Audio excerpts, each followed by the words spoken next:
So we end our talk today on depression very similar to how we ended our talk on anxiety. Again, someone is depressed. I think maybe, at least in my experience, I see more anxious people than depressed, because anxious people are kind of revved up and want answers. Depressed people pull back. So you're going to have to usually pursue the depressed person and calm down the anxious. But again, sometimes depressed folks will say, well, what do I do? What do I do now? And again, it's going to take a whole constellation of things in community with consistency, and you just can't give up too fast. I mean, it's everything from behavioral activation to good nutrition to medication to emotional awareness to cognitive behavioral therapy, and done over a long period of time, you can get breakthrough. One of the best things you can do when you're depressed is move your body.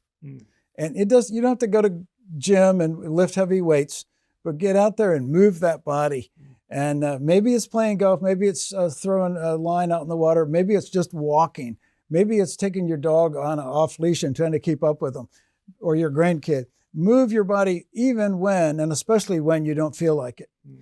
Talk and move your body. Talk a lot. Have people in place that you can do that with, because you'll do it for them later on when they're having a hard time. It's mutuality, is to be available, to be present, and to have people in your life that know that about you, that are present and available, 2 a.m. friends that you can call.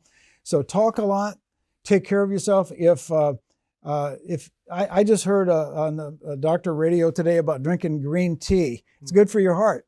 Well, if green tea, hot tea soothes you, if that's your thing, taking a hot bath, whatever works for you, do that. Do that intentionally, do it regularly. Certain kinds of music, reading the Psalms, meditating on God's Word.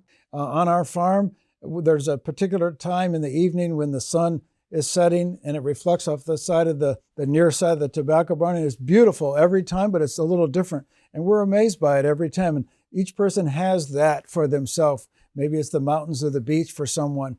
So know what works for you. God made you who you are. He made you to operate a certain way. So find pleasure and engage in it. And if you start losing your interest in that pleasure, do it anyway, and do it with other people that kind of carries you along. Fight the depression.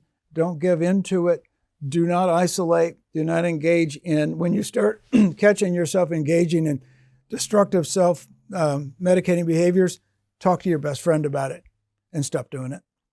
I think the conclusion here on developing a personalized plan for depression is it just takes a constellation of activities with intentionality, and it just takes time.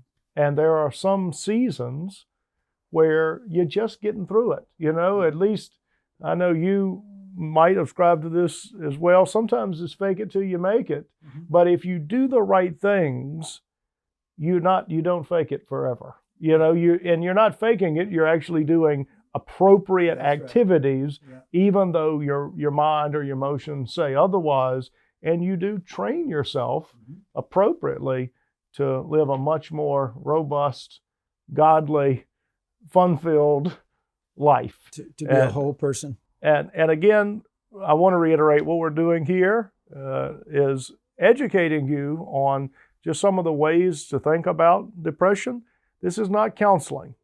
So if you have listened to this and you say, I relate to that, then you need to at least seek out a good friend, talk with them in the context of your church would be excellent. And if that is not sufficient, you feel like you need additional help, then seek out a great Christian counselor and really enter the process with intentionality, with a view to the long term, and go in it to fight your depression with God's help, and we'll pray that you are victorious.